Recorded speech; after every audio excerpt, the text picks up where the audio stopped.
So it's 2 years of Summit or Nothing, and we thought rather than do a compilation of everything we've done like we did last year, we're just going to go through our top fives. Nate had his last week, and this is my top 5 Summit or Nothing videos. Number 5, Cranmere Pool, or the Cranmere Pool debacle as we like to call it. Cranmere Pool was a catalogue of bad luck and bad terrain and just horrendousness. Now this was our second attempt to get to Cranmere Pool. We tried from a different route, from the Wilsbury way. We was a bit over ambitious with that route. At the time it was the only real failed objective that we'd actually had, so we was quite keen to go back there. And so we'd just come back from the Lake District. Back down to earth with a thump. So Cranmere Pool couldn't have been as opposite to the mountains as possible.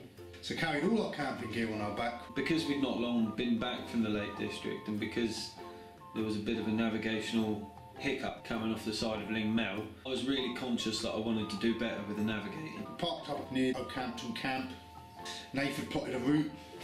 It was going quite well. We took in a couple of tours. We went around Oaky Tour again, but we was going to get it on the way back. We stop, we look at the map, we assess, yeah, right, we're on this track, we follow it this far, and then no. Just before we left, Nathan was sort of like, let me just double check.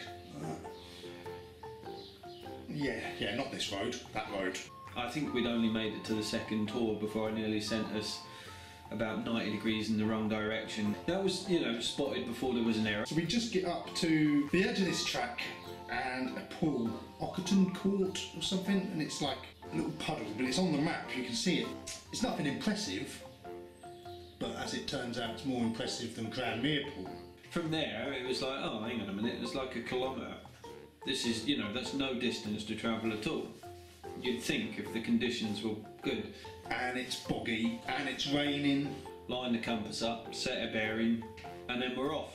And with a bearing, it only really works as long as you continue walking on that bearing, or just about.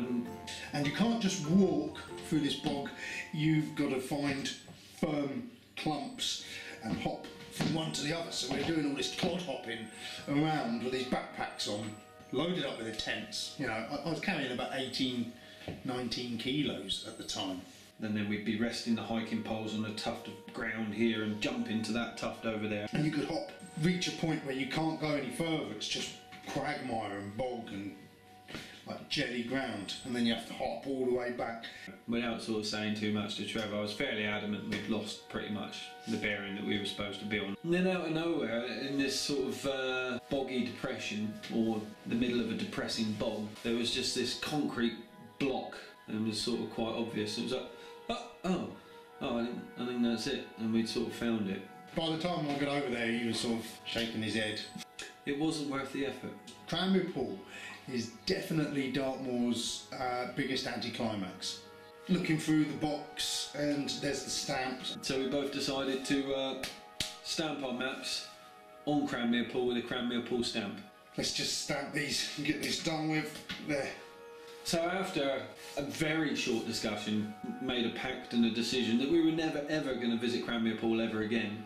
And the most insulting thing is when you open the letterbox up, there's a little notebook for people to write in and say that they'd been there. And there was a school trip with lots of little kids that had written things in there, and it's like, how did they get there? Twice we've come here. Once we failed. The second time we've had the biggest mission of a lifetime going through this bog.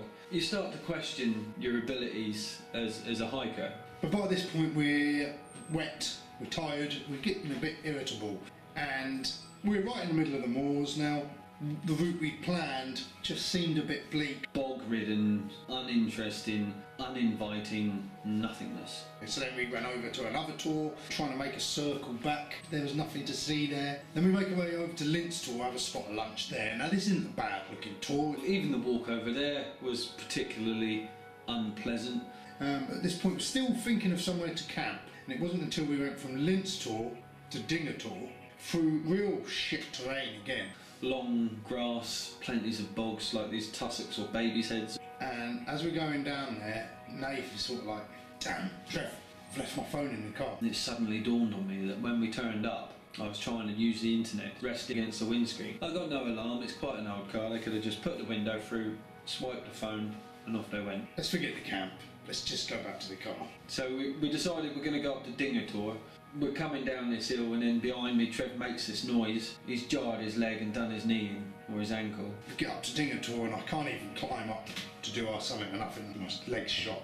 And then it was a long walk back on a track, 4 or 5 kilometres walk back, and my ankle was throbbing. That was it. We had this real slow trudge miles back to the car. And it was just really crap. A real shit day. Why on earth that made Trev's top 5, I don't know.